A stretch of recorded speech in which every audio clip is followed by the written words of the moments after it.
Argungu local government area in Kebbi State is famous for the traditional fishing festival that attracts tourists from across the world. Thousands of fishermen converge in a small river where they will compete to catch the biggest fish, with the winner taking as much as 10 million naira. The fishing festival, which is shrouded in mystery, has left many wondering what is behind the size of fishes often caught in the river. Therefore, in this special report, Ayuba unravels the mystery behind the river. Let's take a look.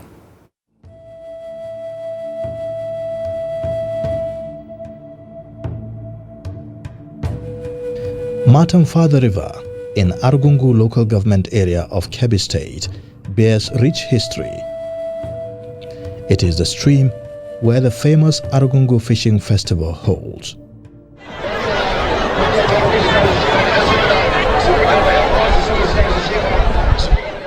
Matamfada, which in Hausa translates to mean women of the palace, is the venue where peace was made between the Sokoto Caliphate and the Kebbi Kingdom in 1934.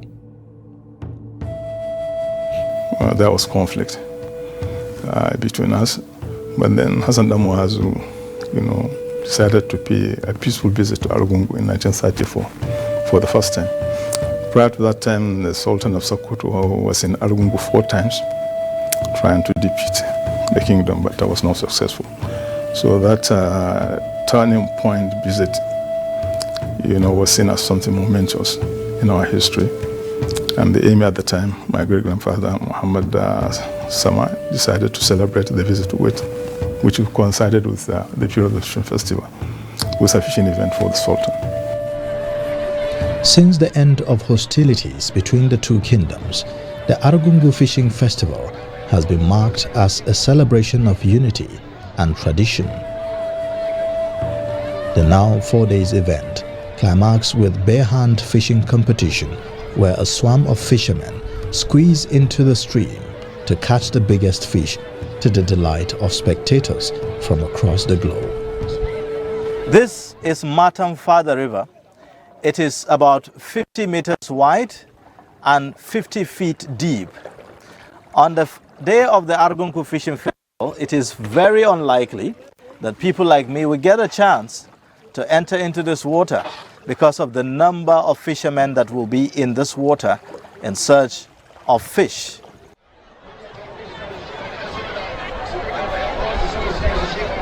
The contrast between the small size of this river and the quantity and size of fish caught during this festival have been a source of speculation about the use of black magic powers in the river. Kama giwar road ya zanna daya ba ko wani musunci ne na kware ba, kaga Allah na ya bashi sa'a. Dan haka a ce tsahi ne shi bai san ma wannan abun ba, rabo dai ne kawai. Also intriguing is the folktale that crocodiles inhabit the same river where children and adults bathe and play.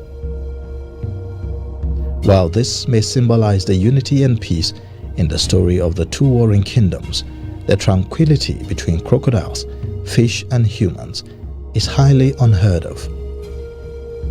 Kadodi mu ba mu yadda su taba, alƙawali na ba su tabawa ba a taba su. In kaga an taba su mu ne mu ɗauko su idan sarki na da wata taro haka na biyan bukata na kaba, in mun ka ɗauka muka yi wasa sai mu mai da su ruwa.